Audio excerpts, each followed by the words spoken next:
Hello guys, कैसे हैं आप सब। मैं सुनील कुमार आपके सामने फर्स्ट फ्लाइट का सेकंड चैप्टर नेल्सन मंडेला के साथ हाजिर हूँ।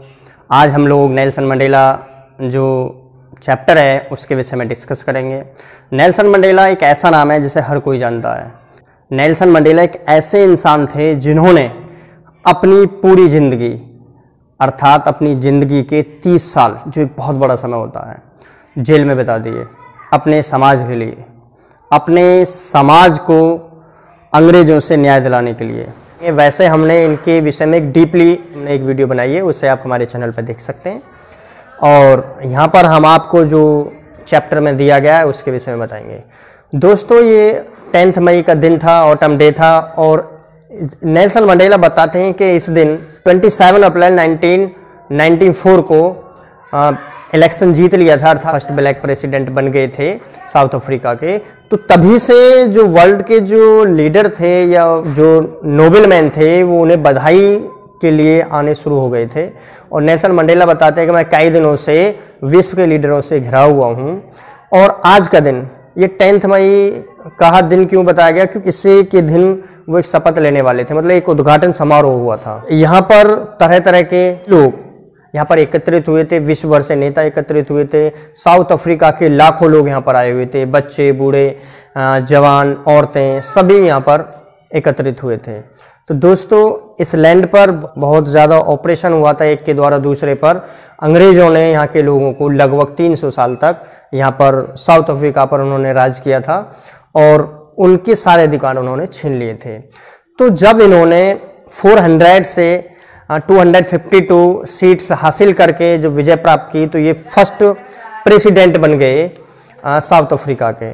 और इन्होंने शपथ समारोह 10 मई को सुनिश्चित किया। 10 मई को होना था। ये हो कहाँ रहा था? ये हो रहा था एक यूनियन बिल्डिंग थी प्रिटोरिया में, जो कि एम्पी थिएटर थी, अर्थात ये सैंडस्टोन से बनी हुई थी। एम्पी थिएटर मतलब ऊपर से खुला था, जिसकी रूफ नहीं थी। वहाँ पर ये हो रहा था, सभी लोग बैठे हुए थे। और आपको बता दें कि यहाँ पर जो शपथ लेने वाले थे उनमें जो मंच पर जो पहला इंसान गया था और जिसका नाम था मिस्टर डी क्लार्क, इन्होंने सेकंड डिप्टी प्रेसिडेंट की इन्होंने शपथ ली थी। और थाबा मबेकी ने, जो कि फर्स्ट डिप्टी प्रेसिडेंट की इन्होंने शपथ ली थी। और तीसरा नंबर नेल्सन मंडेला जी का आया था, मंच पे गए थे। उनके साथ उनकी पुत्री जैनानी भी थी। और कहा कि मेरे जो देशवासी हैं, मैं अपने देशवासियों के प्रति पूरी तरह से समर्पित रहूँगा। आज के बाद कभी भी यहाँ ऐसा नहीं होगा जो कि यहाँ होता आया है, अर्थात असाधारण मानवीय विनाश यहाँ पर हुआ है एक तरह के लोगों के द्वारा दूसरी तरह के लोगों पर। तो जो वाइट लोग थे उन्होंने ब्लैक लोगों पर बहुत ज़्यादा जुल्म किए थे। अब ऐसा नहीं होगा।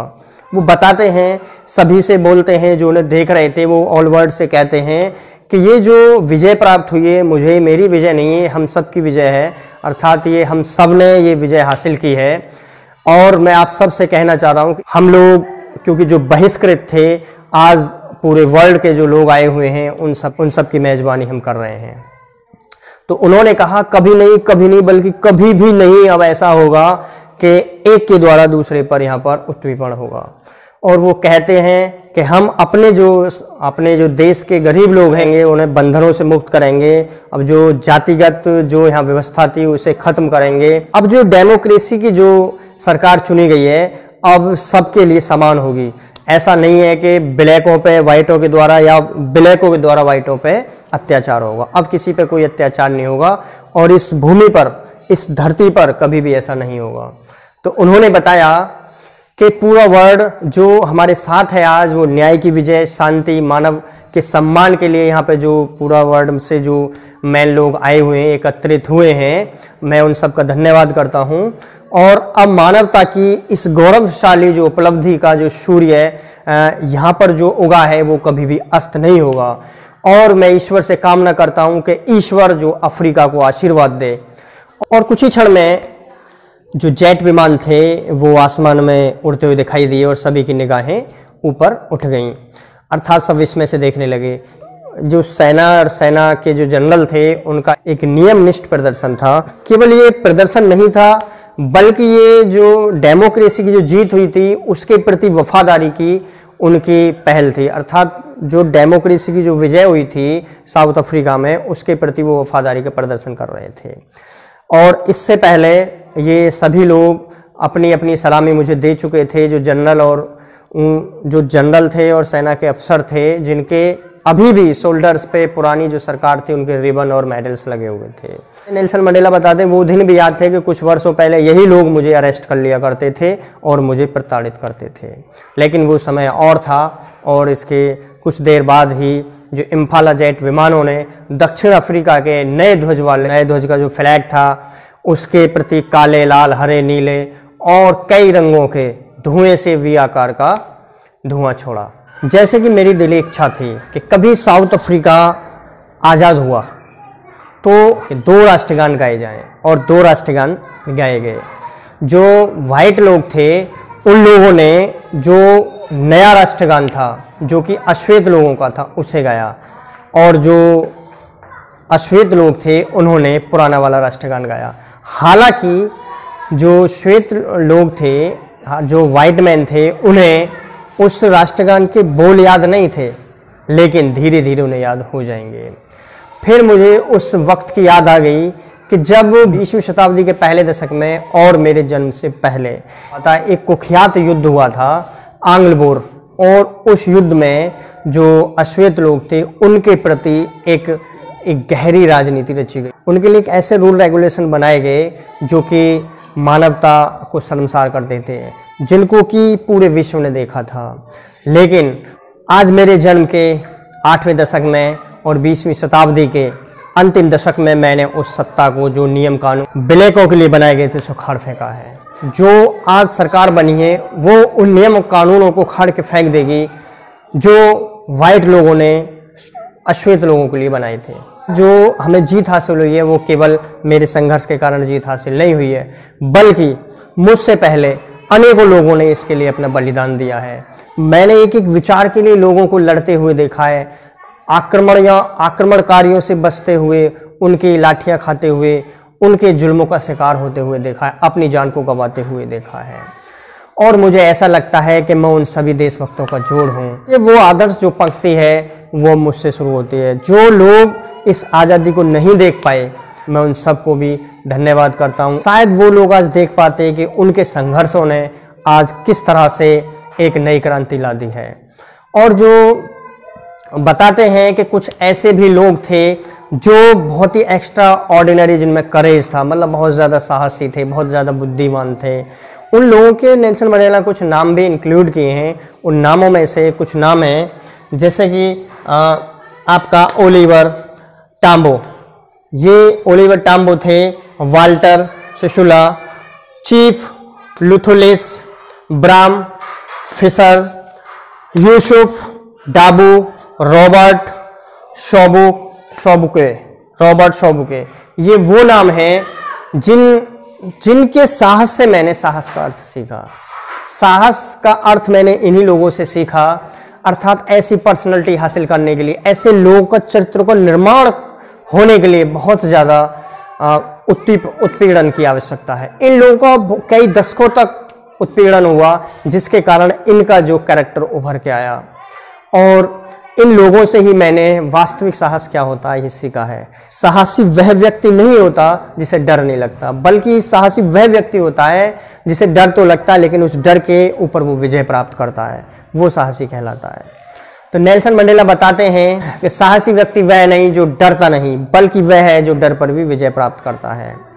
और नेल्सन मंडेला ने ऐसा ही किया। नेल्सन मंडेला बताते हैं कि जब हम लोगों को, हमारे जो क्रांतिकारी लोग थे, उन लोगों को जब पकड़ के ये ले जाते थे और हमारा उत्पीड़न करते थे, हमें जेल में डाल देते थे, तो बहुत ज़्यादा हमारा उत्पीड़न होता था और हमारी बर्दाश्त के आखिरी क्षणों तक हम पहुंच जाते, मतलब इतना उत्पीड़न करते कि बर्दाश्त से बाहर हो जाता था।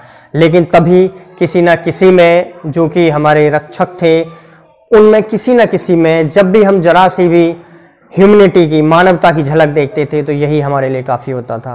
ह्यूमैनिटी है वो एक ज्वाला है। साथ नेल्सन मंडेला बताते हैं कि जो अच्छा है, जो मानवता है, वो एक ज्वाला है जिसे केवल छिपाया तो जा सकता है, लेकिन उसे बुझाया नहीं जा सकता, मिटाया नहीं जा सकता, और ये इंसान के अंदर ही होती है। यदि इंसान को नफरत करना सिखाया जा सकता है, क्योंकि कोई भी इंसान जब वो पैदा होता है तो वो किसी भी नफरत के साथ पैदा नहीं होता, अर्थात वो ये नहीं जानता कि मुझे इस धर्म के प्रति या इन लोगों के प्रति मुझे नफरत करनी है। वो सबकी तरह ही पैदा होता है, उसे यहाँ पर ये नफरत सिखाई जाती है कि इन लोगों के प्रति नफरत करनी है। लेकिन यदि वो नफरत करना सीख सकता है तो उसे प्यार करना भी सिखाया जा सकता है, क्योंकि जो प्यार करने का जो गुण है वो नेचुरल होता है, हर इंसान के अंदर होता है। तो बताते हैं नेल्सन मंडेला कि मैं भी और लोगों की तरह ही था, मैं भी इस तरह नहीं जन्मा था कि मुझे आज़ादी चाहिए। मैं भी अपनी माँ की झोपड़ी के पास ही खेला करता था, जो नदी बहती थी उसमें तैरा करता था, और जो धीमे बैल चलते हैं उनकी सवारी किया करता था। अर्थात मैं भी और लोगों के बच्चों की तरह ही, जो और बच्चे थे उनकी तरह ही खेला कूदा करता था। नेल्सन मंडेला बताते हैं कि बचपन में तो मैं पूरी तरह से आज़ादी के साथ पैदा हुआ था, जैसा मुझे लगता था। मैं कहीं भी मकई भून के खा सकता था, कहीं पे कोई अनाज भून के खा सकता था, तारों के नीचे सो सकता था, कहीं पर भी जा सकता था। मुझे तो ये पता भी नहीं था कि आज़ादी क्या होती है। लेकिन जैसे ही मैंने जवानी में कदम रखा था तो मैं कहीं ना कहीं मेरी स्वतंत्रता छीनी जा चुकी थी, और इसके प्रति फिर मुझे इसके प्रति मेरी भूख जागी, और मैंने जब इसके प्रति मेरी भूख जागी तो मैंने इसे पाने की कोशिशें की। जो हमारी जो युवा के रूप में जो आज़ादी वो पहले ही छीनी जा चुकी है। जब मैं जौहन वर्ग्स में जब मैं पढ़ने के लिए, स्टडी करने के लिए गया था, शहर में गया था, तो वहाँ मुझे पूरा एहसास हुआ कि किस तरह से एक समुदाय के द्वारा दूसरे समुदाय के लोगों पर उत्पीड़न किया जाता है। नेल्सन मंडेला बताते हैं कि इंसान दो के प्रति बाध्य होता है। एक परिवार में माँ बाप हुए, बच्चे हुए, पत्नी हुई, इनके प्रति वो अपना बाध्य होता है। दूसरा है कि वो अपने समुदाय के प्रति, अपने देश के प्रति, समाज के प्रति वो बाध्य होता है। यदि वो सामाजिक काम करने लगे, अर्थात समाज के बारे में सोचने लगे, तो उसके अपने पीछे छूट जाते हैं। अर्थात पहले तो मैं अपने परिवार के लिए, अपने गांव के लिए स्वतंत्रता चाहता था, लेकिन धीरे धीरे मुझे पता लगा कि यहाँ पूरे देश के ही लोग ऐसे हैं, तो मैंने फिर सभी के लिए सोचा कि मुझे सभी देश को आज़ाद कराना चाहिए। और तभी मैंने एक जो पार्टी जो इसी के संदर्भ में जो संघर्ष कर रही थी, जिसका नाम था अफ्रीकन नेशनल कांग्रेस पार्टी, को मैंने ज्वाइन कर लिया। और मैंने जब इसे ज्वाइन किया, अपना सब जो समय था अपनी पार्टी के लिए, अपने लोगों के लिए देने लगा। इससे जो मेरे परिवार के लोग हैं, मुझे ऐसा लग रहा था कि वो सब छूटते जा रहे हैं। मैं अपने परिवार के प्रति जो मेरा मोह था वो खत्म होता जा रहा, अर्थात समाज के प्रति मेरा मोह हो गया था। नेल्सन मंडेला कहते हैं कि मैं दोनों की आज़ादी चाहता था, जो लोग घृणा करते हैं उनकी आज़ादी, और जिनसे घृणा की जाती है उनकी आज़ादी। क्योंकि जो लोग घृणा करते हैं वो भी घृणा के शिकार होते हैं, अर्थात वो भी घृणा से आज़ाद नहीं होते, अर्थात उनके अंदर भी घृणा भरी होती है। तो जब वो घृणा करते हैं तो वो भी कहीं ना कहीं वो भी घृणा के शिकार हैं, उन्हें भी आज़ादी मिलनी चाहिए। तो वो दोनों आज़ादियों की बात करते थे। वो कहते हैं कि कोई भी इंसान घृणा लेकर पैदा नहीं होता, वो यहीं सीखता है, और जब वो घृणा करना बंद कर देगा तो वो घृणा से आज़ाद हो जाएगा, और दूसरे लोग जिन पर उत्पीड़न हो रहा है उन पर बंद हो जाएगा। हेलो गाइस, तो यहीं पर हमारी जो नेल्सन मंडेला की जो चैप्टर की समरी है वो फिनिश होती है। तो आपको हमारी वीडियो कैसी लगी? हमने कोशिश की है कि पूरी तरह से बताएं आपको। अगर आपको अच्छी लगती है तो हमारी वीडियो को लाइक करें, शेयर करें, और यदि आप पहली बार हमारे चैनल पर आएँ तो सब्सक्राइब करें।